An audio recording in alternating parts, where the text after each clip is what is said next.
ठीक है, 12 स्कंद है, वो 18,000 श्लोकों में अगर हमसे कोई बात छूट गई हो, किसी तरह सी न्यूना या अधिकता हो गई हो, सब की पूर्ति गीता से हो जाती है। इसीलिए प्रातःकाल पंडित जी यहाँ पर भगवत गीता का 18 अध्याय का संस्कृत में पाठ किए हैं, पंडित मुरलीधर पचौरी जी ने। तब तक महाराज जी आप लोग को वेदी पूजा करा रहे थे, तो 18 अध्याय गीता का पाठ आपके और आपके पूर्वजों के लिए यहाँ पर हो चुका है। उसी का आपको सार भाग बताएंगे, उसके बाद हवन करना है। श्रीमद् भगवद गीता भगवान के श्रीमुख से निकली है। श्रीमद् भगवद गीता महाभारत ग्रंथ से ली गई है। कुरुक्षेत्र के मैदान में भगवान देखे कि अर्जुन अपने कर्म से हट रहा है, तब भगवान अर्जुन को उसके क्षत्रिय धर्म में प्रवृत्त करने के लिए और अधर्म के नाश के लिए गीता सुनाई। गीता का मतलब ये नहीं है कि कोई एक गाल को मार रहा है तो दूसरे गाल को दे। गीता शास्त्र का गलत प्रवचन दिए कुछ महात्मा लोग, जिसके कारण देश का बंटवारा हो गया। समझे चंचल भाई, गीता की गलत प्रवचन के कारण देश का बंटवारा हो गया। गीता ये नहीं कह रही कि कोई एक गाल को मार रहा है दूसरा गाल को दे। गीता ये कहती है कि अगर तुम क्षत्रिय हो और सैनिक हो, युद्ध के मैदान में हो, तो सामने ये नहीं देखना है कि ये मेरा कोई रिश्तेदार है या दोस्त है या मित्र है। अगर वो दोस्त रिश्तेदार या मित्र होता तो युद्ध के मैदान में नहीं होता अर्जुन। ये जो तुम कह रहे हो ना, ये भीष्म पितामह, ये कौरव, ये कर्ण, ये द्रोणाचार्य, ये अश्वत्थामा, ये मेरे ही अपने लोग खड़े हैं, मैं कैसे बाण चलाऊं। तब भगवान ने कहा अर्जुन अब तुम गलत बोल रहे हो, अभी युद्ध के मैदान में हो, युद्ध के मैदान में ब्राह्मणों की भाषा मत बोलो, तुम एक क्षत्रिय हो, अपने क्षत्रिय धर्म का पालन करो, क्योंकि तुम एक सैनिक हो। गीता के गलत प्रवचन के कारण हमारे देश का ये लोग बंटवारा बंटाधार कर दिए। गीता को ऐसा प्रवचन बना दिए। अरे गीता ये नहीं कहती कि तुम जो है कमजोर हो जाओ, गीता ये सिखाती है कि अपने धर्म का पालन करो। देखिए, ज्ञान योग, भक्ति योग, कर्म योग, गीता में 3 योग प्रमुख हैं। ज्ञान योग, भक्ति योग और कर्म योग। अपने कर्म को भी योग बनाओ, अपने कर्म को योग बनाओ।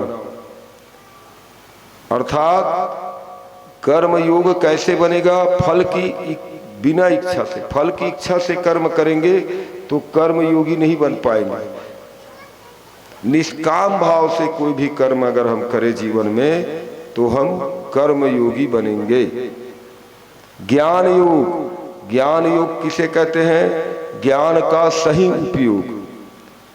अर्थात भगवान ने आपको जो भी दिमाग में भरा है, मान लो आप एक इंजीनियर के पेशे में हैं या डॉक्टर के पेशे में हैं या कंस्ट्रक्शन लाइन में हैं, आप जिस भी पेशे में हैं उस पेशे में अपने ज्ञान का गलत इस्तेमाल ना करें अर्जुन, अपने ज्ञान का सही इस्तेमाल करें। इसे बोलते हैं ज्ञान योग।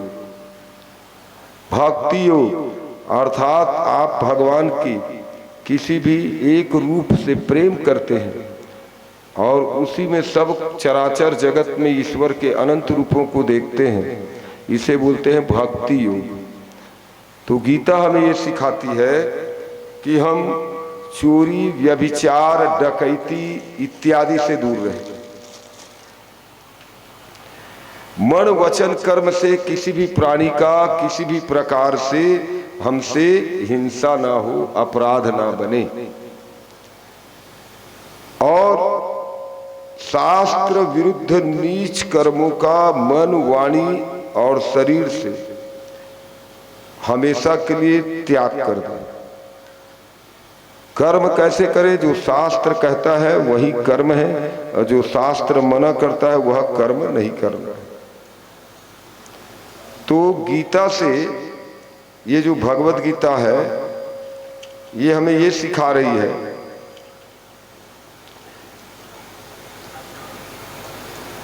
चोरी का सर्वथा अभाव। चोरी कई प्रकार से होता है।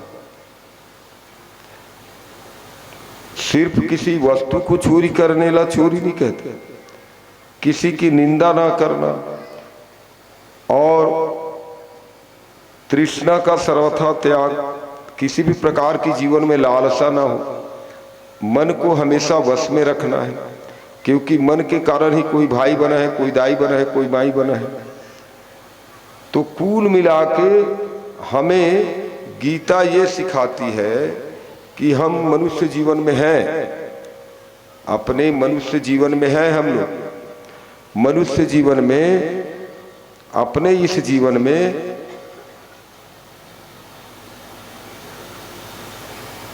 हम सबको अपने जीवन भर बाप का भी रोल अदा करना है, भाई का भी रोल अदा करना है, पिता का भी हक निभाना है, पिता का भी धर्म निभाना है, किसी के मामा है, मामा का धर्म निभाना है।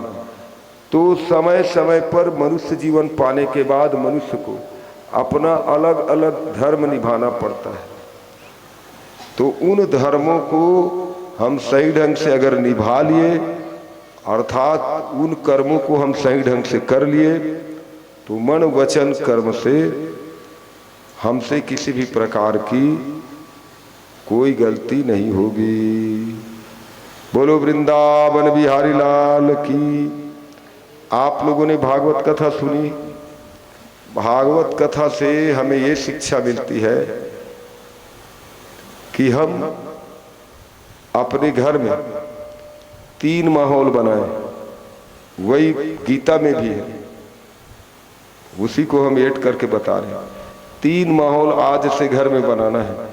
ज्ञान का माहौल, घर में ज्ञान का माहौल होना चाहिए।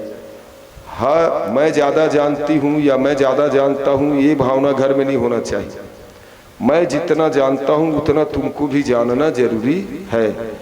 इससे क्या होगा, आज मैं घर में नहीं हूँ, तुम घर में हो, तो मेरी जगह में घर को तुम संभालोगे। इसलिए ज्ञान वैराग्य भक्ति की कथा आती है। ज्ञान योग, कर्म योग, भक्ति योग, है ना। तो आपको घर में ज्ञान का प्रकाश फैलाना है कि हमको प्रतिदिन कम से कम 1 अध्याय गीता का करना है, या 1 माला प्रभु का ओम नमो भगवते वासुदेव का करना है, तभी भोजन करना है। ये आदत बना लो जीवन में, कभी दुखी नहीं रहोगे। दुख होने के बाद भी आपको दुख महसूस नहीं होगा, क्योंकि जीवन है, सुख दुख तो आएगा, लेकिन परमात्मा का नाम का सहारा उसको सहन करने की, धैर्य धारण करने की शक्ति देता है।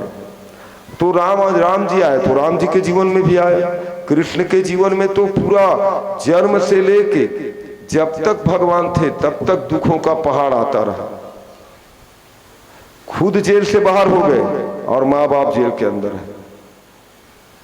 कितने दिनों के बाद भगवान माता पिता को छोड़ाए? 7 साल के हो गए तब। तो कहने का तात्पर्य है कि घर में 3 माहौल बनाना है। ज्ञान का माहौल, भक्ति का माहौल। घर में भक्ति का माहौल बनाइए। प्रतिदिन एक साथ आरती करने का नियम बनाइए, इससे घर में एकता रहती है। आप बच्चों को सिखाओगे, बच्चा नहीं सीखेगा, आपको खुद करना पड़ेगा। तो आने वाली पीढ़ी देख के, मनुष्य देख के जल्दी सीखता है। तो घर में सकारात्मक माहौल बनाना है। तो भक्ति अर्थात प्रतिदिन एक नियम बना लो कि हम साथ में मिलकर आरती करें, ऐसा एक नियम बना लो। इससे घर में एकता बनी रहेगी। आज मेरे भाई बहन, हमारे सनातन धर्म में एकता नहीं है। इसी के कारण आज घर घर में हमारे यहाँ छोटी छोटी बातों पर तनाव होता है, टेंशन होता है, झगड़ा होता है। वैराग्य तीसरे नंबर में आता है। वैराग्य, वैराग्य का मतलब घर बार छोड़ देना नहीं होता है। वैरागी का मतलब वैराग्य का मतलब समझिए आप, विषयों के प्रति जो राग है उससे दूर हो जाओ। जैसे शराब पीने की आदत है, ध्यान से सुनना, अब उसमें राग है तभी तो आदत है। विषयी भोग है, इंद्री का भोग है, 10 इंद्री है ना, इंद्रियों का भोग, इन भोगों को छोड़ देना ही वैराग्य है। जैसे हम पति पत्नी का व्यवहार करते हैं, एक उम्र तक व्यवहार ठीक लगता है, एक उम्र के बाद बच्चे हो गए, बड़े हो गए, तो वह व्यवहार धीरे धीरे दूर हो जाता है। तो नियम रखिए आप कि हम ज़्यादा से ज़्यादा ब्रह्मचर्य जीवन का पालन करें, ताकि हमारा शरीर, हमारा स्वास्थ्य, हमारा मस्तिष्क, हमारा भक्ति, हमारा ज्ञान बना रहे।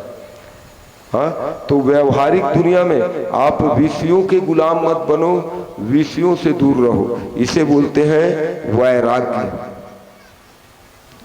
वैराग्य का एक उदाहरण और है कि आपकी जो कामनाएं हैं, काश उसका मकान बढ़िया बन गया तो मेरा भी बनना चाहिए, उसके पास गाड़ी है तो मेरे पास भी गाड़ी होना चाहिए, तो ये सब भावनाएं नहीं होनी चाहिए।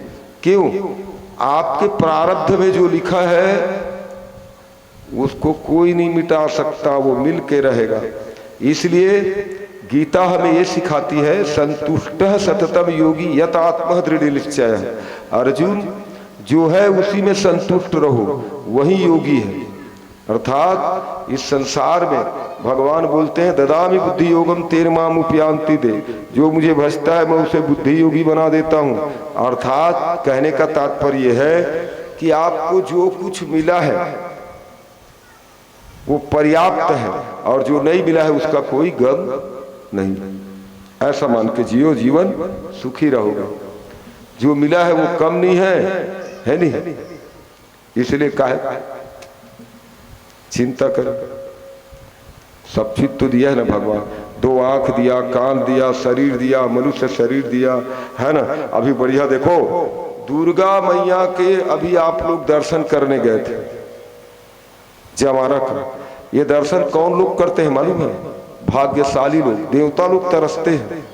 दुर्गा मैया का जोत का दर्शन करने गए थे, इस दर्शन के लिए म्लेच्छ लोगों को दूर कर दिया, उसकी बुद्धि पलट गई है। राम बोलोगे तो लोग भड़कते हैं, गुस्सा में आ जाते हैं। क्यों? क्योंकि राम ने ही उसकी बुद्धि को ऐसा कर दिया है। आप कितना भी सिखा लो, वो राम नहीं बोलेगा। जब तक वो कल की अवतार नहीं आएगा ना, तब तक ये लोग सुधरने वाले नहीं है। इसलिए कोई सुधरे या ना सुधरे भैया, हम अपने को सुधार लें। क्यों? आप सूर्य बन जाओ ना जी, अंधेरा अपने आप दूर हो जाएगा। अर्थात आप ज्ञानी बनो, आप ताकतवर बनो, आप भक्ति योगी बनो। आपके शरीर की से टकरा के जो वायु निकलेगी ना इस शरीर से, जब ये वोरा बढ़ेगी, भक्ति की वोरा, पावर, तंत्र मंत्र का, तो आपके टच में जो आएगा ना, वो आपको सुधारना नहीं पड़ेगा, वो खुद ब खुद सुधर जाएगा। बोलो वृंदावन बिहारी लाल की। आपकी वोरा ऐसा बनाओ, गीता यही सिखाती है। अर्जुन, हथियार उठाओ, अपनी वोरा को पहचानो। तुम्हारे रथ में कौन बैठा है उसको देखो, और चालक कौन है उसको देखो। वोरा बढ़ाओ, अर्थात अपनी आत्मा को पहचानो। गीता ये कहती है, जिसका आत्मबल कमजोर है वह दुनिया में किसी भी क्षेत्र में असफल नहीं हो सकता। बोलो गीता महारानी की जय। चलिए गीता की आरती करेंगे, उसके बाद हवन में बैठे। चलिए। कमल विहारिण सुंदर सुपुनीते, ओम जय भगवद गीते। कर्म सुगर्म प्रकाशिनी कामा शक्ति हरा, मैया कामा शक्ति हरा। तत्व ज्ञान विकासिनी, तत्व ज्ञान विकासिनी, विद्या ब्रह्म परा। ओम जय भगवद गीते। निश्चल भक्ति विधायिनी, निर्मल मनहारी, मैया निर्मल मनहारी। शरण रहस्य प्रदायिनी, शरण रहस्य प्रदायिनी, सब विधि सुखकारी। ओम जय भगवद गीते।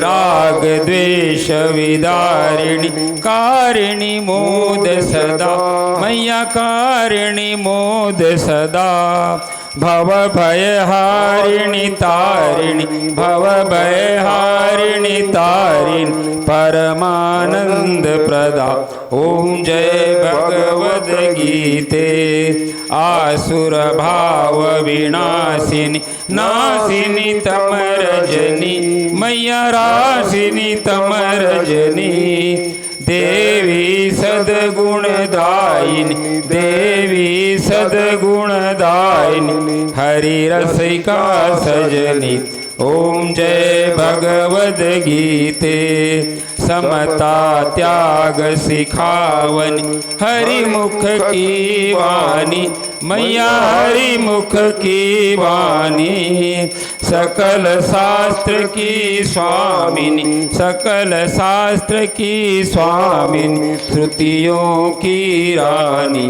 ओम जय भगवद गीते दया सुधा बरसाविनी मातु कृपा कीजे मैया मातु कृपा कीजे हरि पद प्रेम दान कर हरि पद प्रेम दान कर अपनो कर लीजिए ओम जय भगवद गीते ओम जय भगवद गीते मैया जय भगवद गीते हरि कमल विहारिणी हरि कमल विहारिणी